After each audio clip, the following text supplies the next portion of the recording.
Shalom pemirsa setia SR Samros Channel dimanapun Anda berada. Berjumpa lagi dengan saya dalam seri pelajaran Sekolah Sabat.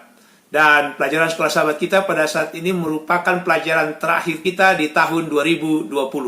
Dan judul pelajaran kita adalah Surga, Pendidikan, dan Pelajaran Abadi. Dan ayat intinya terdapat di dalam 1 Korintus 2 ayatnya yang ke-9. Apa yang tidak pernah dilihat oleh mata dan yang tidak pernah didengar oleh telinga dan yang tidak pernah timbul di dalam hati manusia, semua yang disediakan Allah untuk mereka yang mengasihi Dia. Saudara-saudara, bagaimanakah seseorang dapat mempersiapkan diri untuk surga jika dia tidak tahu apa yang terjadi pada dirinya di sana, di surga? Untungnya saudara-saudara, Alkitab memberikan kita wawasan yang luar biasa mengenai surga dan pembelajaran dan juga kehidupan yang akan kita lakukan di sepanjang kekekalan itu. Seperti yang kita telah lihat di sepanjang pelajaran kita di triwulan ini, dalam kehidupan dan semua pendidikan yang kita alami, yang kita jalani, semuanya itu harus mempersiapkan kita untuk ke surga. Saudara-saudara, sekolah manapun dapat memberikan banyak informasi yang baik dan juga dapat memberikan banyak pengetahuan praktis dan juga yang bermanfaat. Tetapi saudara-saudara, apa gunanya jika seseorang memperoleh semua pengetahuan itu namun kehilangan kehidupan yang kekal? Sahabat, ini kita akan melihat apa yang dikatakan tentang sekolah dalam tanda petik yang berlangsung selamanya dan di mana kita akan belajar dan bertumbuh sepanjang kekekalan. Dan di sekolah surga ini kita akan belajar hal-hal yang di dunia sekarang ini kita tidak akan pernah bisa bayangkan. Baik, saudara, sebelum saya lanjutkan pelajaran kita, mari kita tunduk kepala, kita berdoa. Bapa di surga, kembali kami datang kepadamu Bapa, kami memohon urapan kuasa Roh-Mu yang kudus, di mana kami akan mempelajari kebenaran firman Tuhan, sehingga dengan urapan Roh-Mu yang kudus itu kami boleh tahu apa maksud Tuhan melalui pelajaran pada sabat ini. Memberkati hamba-Mu dan juga memberkati pemirsa dimanapun mereka berada di dalam pelajaran sekolah sahabat ini. Inilah seru kami Bapa, di dalam nama Tuhan Yesus. Amin. Pelajaran yang pertama hari Minggu judulnya Nasib Orang Mati. Ada seorang penulis Prancis bernama Blaise Pascal yang merenungkan keadaan manusia. Lalu dia menyatakan bahwa tidak peduli berapa lama seseorang hidup, tidak peduli seberapa baik orang itu, cepat atau lambat, orang itu akan atau pasti mati. Saudara-saudara, bagi Pascal, hal yang paling logis yang bisa atau harus diketahui seseorang adalah nasib apa yang menanti setelah kematian. Pascal heran melihat orang-orang yang meributkan tentang kehilangan jabatan dan lain sebagainya. Tetapi mereka atau orang-orang itu tidak memikirkan apa yang terjadi setelah mereka mati. Saudara-saudara, Pascal ada benarnya. Dan itulah alasannya mengapa Alkitab, firman Tuhan begitu banyak berbicara tentang janji yang menanti mereka, yang menanti orang-orang yang telah menemukan keselamatan di dalam Yesus. Janji tentang sesuatu yang akan menanti mereka di masa depan. Dan saudara-saudara, kehidupan kekal sangat masuk akal dalam terang salib, yaitu kebenaran tentang pengorbanan Yesus di kayu salib, di mana pencipta kita, dalam hal ini Yesus Kristus, yang menjadikan alam semesta, di mana di dalam Dia kita hidup, kita bergerak, dan kita ada. Dan Yesus ini, dia harus menjelma dalam daging manusia. Dan dalam daging itu, Yesus mati, supaya saudara dan saya memperoleh hidup yang kekal. Dan di dalam kitab Perjanjian Baru, dipenuhi dengan janji-janji akan kehidupan kekal. Karena hanya kehidupan kekal, hanya kekekalan itulah yang bisa menjamin pengembalian kehidupan bagi orang-orang yang pasti mati itu. Dan saudara-saudara, waktu kita di dunia ini sangatlah terbatas. Jadi saudara-saudara, betapa bodohnya kita bila kita tidak siap untuk kekekalan yang menanti kita. Pelajaran penting yang pertama, saudara-saudara, janji pengharapan apakah untuk orang-orang yang pasti mati itu? Saudara-saudara, janji pengharapan bagi orang yang pasti mati itu hanyalah hidup kekal yang dapat menjamin pengembalian daripada kehidupan. Pelajaran yang kedua hari Senin judulnya Satu Kehidupan yang Baru. Saudara-saudara, ada seorang Kristen yang berbicara kepada temannya tentang harapan janji kehidupan kekal melalui Yesus Kristus. Tetapi temannya itu menanggapi negatif pekabaran hidup kekal tersebut. Oleh karena temannya itu berpikir betapa mengerikannya hidup kekal itu. Karena hidup selama 70 sampai 80 tahun saja sudah susah. Apalagi hidup kekal itu. Jadi menurut temannya itu, dia merasa akan hidup seperti di neraka. Saudara-saudara, orang tersebut tidak mengerti bahwa janji hidup yang kekal itu, kehidupan yang baru itu bukanlah sekedar kelanjutan daripada kehidupan kita di dunia sekarang ini. Orang itu tidak mengetahui apa yang dinyatakan, ditulis di dalam Wahyu pasal 21 ayatnya yang keempat tentang kehidupan kekal itu. Di dalam ayat itu dikatakan bahwa Allah akan menghapus segala air mata dari mata mereka. Dan maut tidak akan ada lagi. Tidak akan ada lagi perkabungan atau ratap tangis atau duka cita.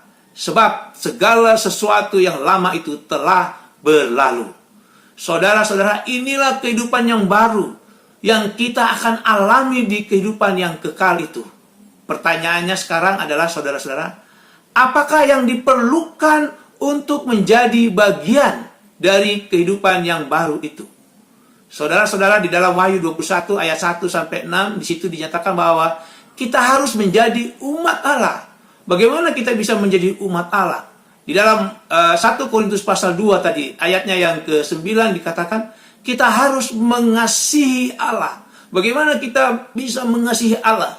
Di dalam 2 Petrus pasal 3 ayat 10 sampai ayat yang ke-13 di situ dikatakan bahwa kita harus hidup dalam kesucian dan kesalehan.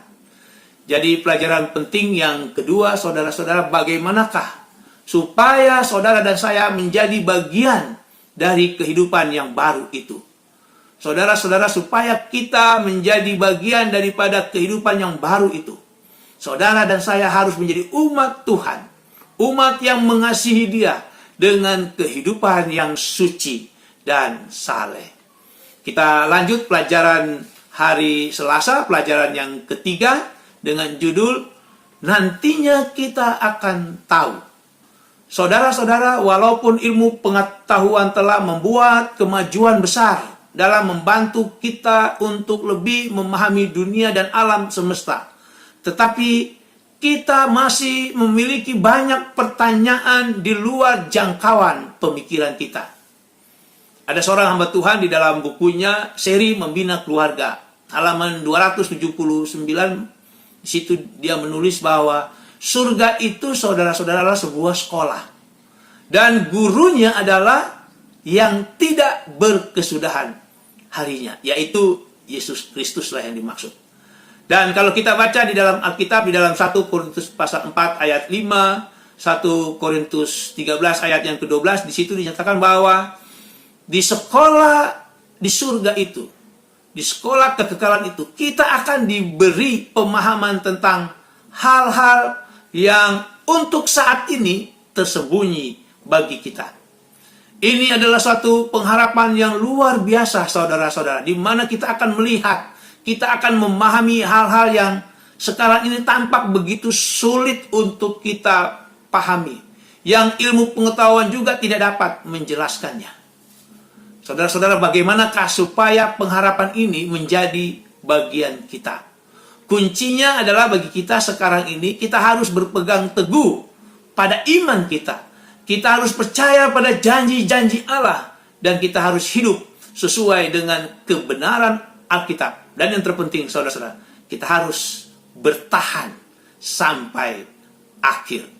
Pelajaran penting yang ketiga, apakah yang harus kita lakukan supaya kita dapat memahami sesuatu di luar jangkauan pemikiran kita? Yang kita harus lakukan, saudara-saudara, adalah berpegang teguh pada iman kita, percaya kepada janji-janji Allah, hidup sesuai dengan kebenaran firman-Nya, dan bertahan sampai akhir. Nantinya kita akan tahu apa yang belum kita pahami di dunia ini. Kita lanjut pelajaran yang keempat hari Rabu dengan judul Sekolah Setelah Masa Kini. Saudara-saudara, betapapun nyata janji-janji yang ditawarkan kepada kita di dalam Yesus, betapapun banyaknya alasan yang kuat bagi kita untuk mempercayai janji-janji tersebut. Faktanya, saudara-saudara, Alkitab hanya memberi kita sedikit petunjuk dan pandangan tentang apa yang menanti kita di kehidupan yang baru itu. Namun, saudara-saudara, satu hal yang dapat kita yakini adalah alangkah luar biasanya kehidupan yang baru itu. Karena di dalam kehidupan yang baru itu, segala sakit penyakit, penderitaan, pergumulan kita, Tuhan kita Yesus Kristus hilangkan. Saudara-saudara, Yesus akan mengembalikan bumi sekarang ini ke rancangan semula yang Allah inginkan sebelum dosa masuk. Dan di surga, sekolah kekekalan itu, kita akan melihat keindahan ciptaan Tuhan yang sekarang ini kita hanya bisa menangkapnya sekilas saja. Di surga, di sekolah kekekalan itu, kita sebagai pelajar-pelajar, kita dapat membaca catatan-catatan penciptaan, dan kita tidak menemukan catatan-catatan yang mengingatkan kita kepada hukum kejahatan. Lalu di surga, di sekolah kekekalan itu, kita akan mendengarkan musik alam, dan kita tidak menemukan ratapan atau rintihan duka cita. Saudara-saudara, pelajaran penting yang keempat, apakah yang dapat kita lihat di sekolah kekekalan itu? Saudara-saudara, yang dapat kita lihat di sekolah kekekalan itu adalah kita akan melihat keindahan ciptaan Tuhan. Kita dapat membaca catatan-catatan penciptaan, dan kita akan mendengarkan musik alam, dan kita tidak akan menemukan ratapan dan juga ataupun rintihan daripada duka cita. Pelajaran yang terakhir, saudara-saudara, judulnya Guru Besar. Saudara-saudara, kita telah lihat di sepanjang triwulan ini ada satu aspek utama dari pelayanan Kristus Tuhan kita di bumi ini, yaitu bahwa Tuhan kita Yesus Kristus itu adalah seorang guru. Dan sejak awal pelayanannya, saudara-saudara, baik melalui tindakan atau perbuatan, Tuhan kita Yesus Kristus senantiasa mengajarkan kepada para pengikutnya kebenaran tentang dirinya, tentang Bapa, tentang keselamatan, dan juga tentang pengharapan atau harapan yang menanti kita. Dan sekarang pun, saudara-saudara, Yesus sebagai guru terus mengajar kita melalui firman-Nya. Dan di dunia baru nanti, pengajaran itu akan berlanjut juga. Oleh karena itu, saudara-saudara, kita harus rajin membaca firman Tuhan, sehingga kita dapat menemukan bahwa Yesus guru kita juga sedang mengajar atau terus mengajar kepada kita. Karena saudara-saudara dengan mempelajari firman Allah, maka semakin besar kekaguman kita akan tabiat daripada Allah kita. Dan dari semua kebenaran yang akan diajarkan, yang akan kita ketahui di dalam hidup kekekalan itu, tidak ada yang lebih mencengangkan bagi kita, saudara-saudara, selain daripada kebenaran tentang pengorbanan Yesus di kayu salib. Dan kebenaran itu, saudara-saudara, akan kita pelajari di sepanjang kekekalan. Jadi, saudara-saudara, pelajaran penting daripada pelajaran yang terakhir hari Kamis ini adalah kebenaran apakah yang guru besar kita ajarkan di sekolah kekekalan yang membuat kita tercengang. Saudara-saudara, kebenaran tentang pengorbanannya di kayu saliblah yang membuat saudara dan saya tercengang. Dan kebenaran itu akan diajarkan oleh guru besar kita di sepanjang kekekalan. Demikianlah pelajaran kita pada Sabat ini. Mari kita tunduk kepala, kita berdoa. Bapa di surga, pada saat ini kami bersyukur Tuhan, melalui pelajaran sekolah Sabat yang begitu indah, kami mempunyai pengharapan bahwa ada kehidupan baru, yaitu kehidupan yang kekal. Di mana di dunia yang berdosa ini, kematian akan menjadi bagian kami. Biarlah ya Tuhan, bila mana pengharapan itu oleh karena kasih karunia-Mu boleh menjadi bagian kami, maka biarlah kami boleh menjadi pelajar-pelajar yang akan terus belajar tentang kebenaran Tuhan di sekolah kekekalan itu, di sekolah surga. Bapa di surga, memberkati kami semua dimanapun kami berada. Di dalam nama Tuhan Yesus. Amin.